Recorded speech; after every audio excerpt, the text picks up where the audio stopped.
नमस्कार। आज हमारे साथ स्टूडियो में हैं वरिष्ठ पत्रकार और कई पुस्तकों के लेखक, खासतौर से पत्रकारिता पर आधारित वशिष्ठ नारायण सिंह। हमारी बातचीत का जो विषय है वो है हिंदी पत्रकारिता वर्तमान संदर्भ में। जैसा कि आप जानते हैं, एक लंबा सफ़र तय करके हिंदी पत्रकारिता आज इस मुकाम पर पहुंची है। आज़ादी के पहले जहां हिंदी पत्रकारिता लोगों के बीच स्वाधीनता के प्रति ललक जगाने में कामयाब रही, आज़ादी के बाद तक उन मूल्यों के साथ वो आगे बढ़ती रही। लेकिन अगर आज के दौर में हम देखें तो हिंदी पत्रकारिता में काफ़ी बदलाव आया है और ऐसी स्थिति में कुछ सवाल उठते हैं कि आखिर वो कौन से कारण है जो हिंदी पत्रकारिता में बदलाव के जिम्मेदार हैं। इन्हीं कुछ मुद्दों पर बातचीत हम करेंगे। तो वशिष्ठ जी, आपका स्वागत है हमारे स्टूडियो में। और सबसे पहले हम ये जानना चाहेंगे कि आज के दौर में हिंदी पत्रकारिता की जो दशा, दिशा, स्थिति या यात्रा है, उसको आप किस तरह से देखते हैं? 21वीं सदी का यह युग जो है, ये मशीनों का युग है, तकनीक का युग है। हिंदी पत्रकारिता ने भी सदी में जिन मशीनों का उपयोग किया है, नए नए रोज़ प्रयोग हो रहे हैं पत्रकारिता के क्षेत्र में, प्रिंटिंग के क्षेत्र में, कंप्यूटर नए नए आ रहे हैं, जिसकी वजह से हिंदी पत्रकारिता समृद्धि की ओर अग्रसर है। आज आप देखते हैं, मतलब ये कहें कि तकनीक के इस्तेमाल में समृद्धि आई है। हाँ, तकनीक के इस्तेमाल में समृद्धि आई है। हालांकि कुछ गिरावट है, कुछ क्या ज़्यादा गिरावट है। जैसे भाषा संबंधी गिरावट है जी, जैसे कंटेंट की गिरावट है। सामाजिक सरोकार की जो खबरें उठनी चाहिए, होनी चाहिए, वह नहीं हो पा रही हैं। तो यह सब गिरावट है।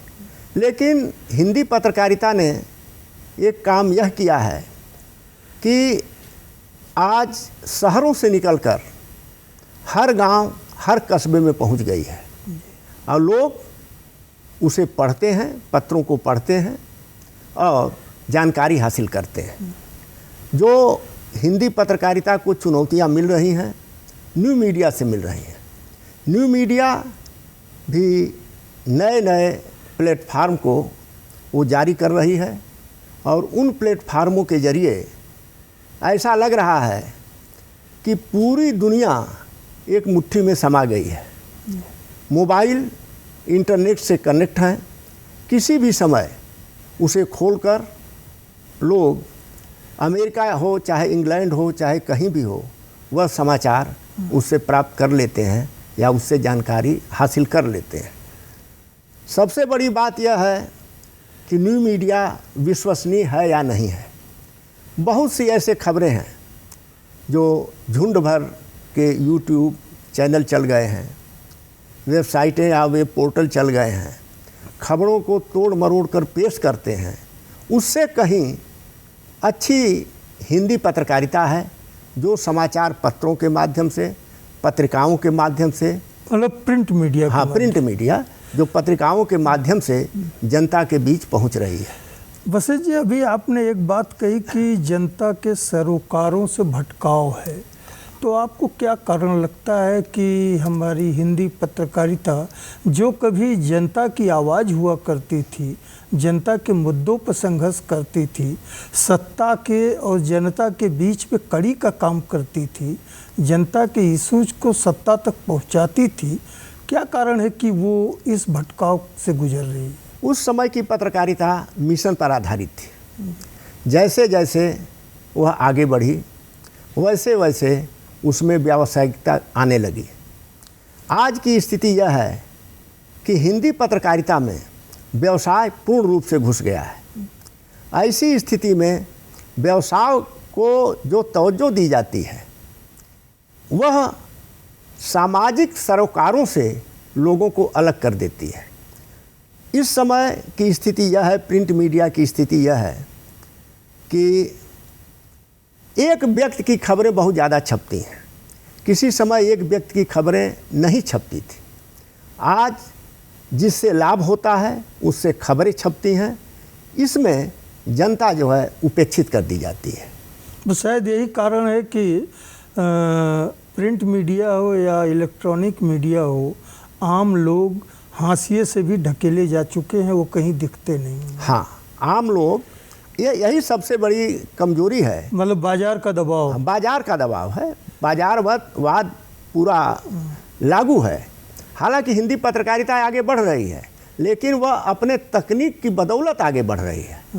और जहाँ तक हम देखेंगे कि न्यू मीडिया में बहुत विश्वसनीयता नहीं है, लेकिन प्रिंट मीडिया को जब हम देखेंगे तो उसमें थोड़ा विश्वास है, लेकिन इसने भी अपना विश्वास खोया है जी। और पाठकों से यह दूर हटी है। एक बात आप देखेंगे कि जब समाचार बेचना होता है, जब अखबार बेचना होता है, समाचार पत्र बेचना होता है, तो पाठकों की याद आती है, जनता की याद आती है। लेकिन जब समाचार छापना होता है तो जनता वहाँ गायब हो जाती है और दूसरी तरह की खबरें जो है वहाँ जो है परोस दी जाती हैं, जिससे जनता कोसते हुए नज़र आती है। अच्छा, आपने एक बात कही कुछ देर पहले कि भाषा के स्तर पर गिरावट आई है, कंटेंट के। तो पहले हम भाषा की बात करते हैं। जैसे पुलित्जर का मानना था कि, या उन्होंने ही शुरू किया था कि थोड़ा सतही भाषा इस्तेमाल करो, पॉपुलर और पॉपुलिस्ट लैंग्वेज ले जाओ। तो धीरे धीरे क्या हिंदी पत्रकारिता भी उसी दायरे में समा गई, उस सीमा में घुस गई और टीआरपी और सर्कुलेशन के चक्कर में भाषा की गड़बड़ियाँ कर दी? ऐसा है कि पहले जो पत्रकार होते थे वो बहुत अध्ययनशील होते थे, वो हर तरह से मजबूत होते थे। कंटेंट के स्तर पर वो बहुत मजबूत रहते थे और भाषा के स्तर पर भाषा को जानते थे। साहित्य की समझ थी। हाँ, साहित्य की समझ थी, भाषा की समझ थी। हालांकि आजकल बहुत से ऐसी भाषाएं हैं जिनका प्रयोग हिंदी पत्रकारिता में हो रहा है, लेकिन उन शब्दों का प्रयोग कहाँ कहाँ हो यह रिपोर्टर्स को मालूम नहीं है, न संपादक को मालूम है। इसका एक कारण यह भी है कि यदि कुछ लोग भाषा जानते हैं तो इतनी आपाधापी है हिंदी समाचार पत्र कार्यालयों में कि उन्हें भाषा सुधारने में समय नहीं मिलता है। अब जैसे ऐसा नहीं है कि वो सुधारना भी नहीं चाहते। नहीं, ऐसा नहीं है, वो सुधारना चाहते हैं, लेकिन दिक्कत यह है कि जैसे एक एक शहर से एक एक समाचार पत्र 10-10 एडिशन छोड़ते हैं और आधे घंटे पर एडिशन छूटते हैं और 20 लोग, 25 लोग, 30 लोग खबर लिखते हैं, 4-5 लोग उसको सुधारते हैं। तो यदि रिपोर्टर्स गलत खबर लिख रहा है तो थोड़ा बहुत सुधार देते हैं, लेकिन उनको फुर्सत ही नहीं मिलती कि वह सुधारें। वह समय को देखते हुए वह समाचार को छोड़ देते हैं, जिसका नतीजा यह होता है कि भाषा दुर्गति की ओर वो चली जाती है। हालांकि इसे जो है पाठक जो है इसको नहीं मानता, पाठक तो अखबार को दोषी ठहराता है। लेकिन अगर समाचार पत्र कार्यालयों में जो कर्मचारियों का दबाव है, जो पत्रकारों का दबाव है, आज भी अच्छे पत्रकार अच्छी सैलरी पर रखे जाएं तो भाषा में बहुत कुछ सुधार हो सकता है, कंटेंट के स्तर पर भी सुधार हो सकता है। नहीं, जैसे तमाम इलेक्ट्रॉनिक मीडिया में भी देख रहे हैं कि भाषा की बड़ी दुर्गति हो रही है, लंगड़ी भाषा इस्तेमाल हो रही है, जबकि वहाँ तो सैलरी भी अच्छी मिल रही है उनको। इसका खास कारण यह है कि पहले भाषा सीखने की जो ललक है वह जो है एक कक्षाओं में होती है।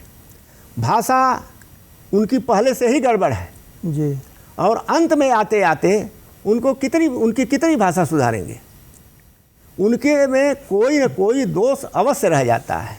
इसलिए भाषा की बहुत बड़ी समस्या क्योंकि हिंदी पत्रकारिता में याद है कि हम लोग बचपन में अंग्रेजी और हिंदी न्यूज़ बुलेटिन रेडियो से सुन करके भाषा बोलना और समझने की कोशिश करते थे, या अखबार पढ़ करके?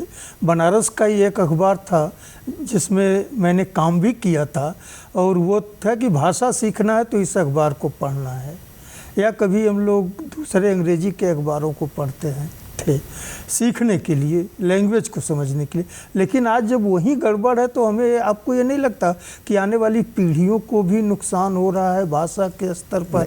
और आज की जो पीढ़ी है वो भाषाई दरिद्रता से जूझ रही है। बिल्कुल जूझ रही है। जो भाषाई दरिद्रता से आज की पीढ़ी जूझ रही है, और आगे चल कर के वो और क्षति हो सकती है जी। इसका खास कारण यह है, पहले का जो काम करने का मेथड था, जो पहले पेज पर काम करता था, जो न्यूज़ एजेंसियां थीं वो अंग्रेजी में थीं, उसका ट्रांसलेट लोग करते थे जी। जो शब्द नहीं मिलते थे डिक्शनरी में, उन शब्दों को भी बना देते थे और वह शब्द प्रचलन में आ जाते थे। आज इस तरह का काम करने वालों की कमी आ गई है, और भाषा के लिए आप देखेंगे तो कोई जो है भाषा सीखना भी नहीं चाहता। यदि कहीं भाषा वगैरह की बातें कीजिए तो बहुत से संपादक, बहुत से रिपोर्टर्स ये कहेंगे कि नहीं, ऐसे नहीं वैसे है।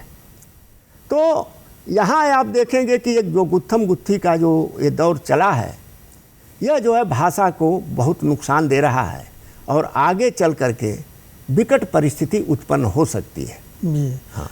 अच्छा, आपने एक चर्चा में ही कहा था कि कंटेंट को लेकर के और रिपोर्टर की बात की। हिंदी पत्रकारिता ही नहीं, प्रिंट में ही नहीं, बल्कि इलेक्ट्रॉनिक में ही, चैनल्स में या कहीं भी आप देखिए तो रिपोर्टिंग एकदम गायब हो चुकी है। क्या आपको लगता है कि रिपोर्टिंग को गायब कर देने का भी प्रभाव पड़ा है कंटेंट क्रिएशन में? इसका खास कारण यह है कि आजकल जितने रिपोर्टर्स हैं वह सोशल मीडिया पर आधारित हो गए जी। पहले स्पॉट रिपोर्टिंग होती थी, हाँ। अब स्पॉट रिपोर्टिंग बहुत कम होती है। हाँ, मतलब स्टूडियो तक सीमित कर दिया गया, न्यूज रूम तक, बस न्यूज रूम तक सीमित कर दिया गया। हाँ। जो व्हाट्सएप पर जो खबरें आई जी, वही खबरें स्क्रीन पर दिखाई देती हैं, और वही इधर उधर करके लोग हेडलाइन लगा करके उसी को छाप देते हैं जी। जिसका नतीजा यह होता है कि खबरें या तो एक तरफा छप जाती हैं, या उसका कंटेंट ही एकदम गायब, एकदम कंफ्यूजिंग, भ्रम की स्थिति पैदा हो की जाती स्थिति है। उत्पन्न हो जाती है। हाँ। तो ये एक कारण है कि अगर हम देखें तो ये तमाम चुनौतियां आज के दौर में हिंदी पत्रकारिता के सामने हैं, चाहे वो सोशल मीडिया हो, चाहे इलेक्ट्रॉनिक मीडिया हो, चाहे प्रिंट मीडिया हो, सब इस समस्या से जूझ रहे हैं। सभी इस समस्या से जूझ रही हैं। हालांकि जो हिंदी पत्रकारिता विशेष रूप से अगर हिंदी को उन्होंने अपनाया है जी, तो उनकी भाषा ये अधिक नहीं तो कम से कम 80% तो शुद्ध होनी ही चाहिए जी। लेकिन 90% अशुद्ध है और 10% शुद्ध है, तो उसमें कितना जो है सुधार होगा। और उसी को पढ़ करके अन्य लोग भी उसी तरह की भाषा को, हाँ, भाषा का प्रयोग करते हैं। ठीक है वशिष्ठ जी, हमारा समय, प्रोड्यूसर ने इशारा कर दिया है कि समय समाप्त हो रहा है। आप स्टूडियो में आए और हमसे बातचीत की, इसके लिए आपका बहुत बहुत धन्यवाद। नमस्कार।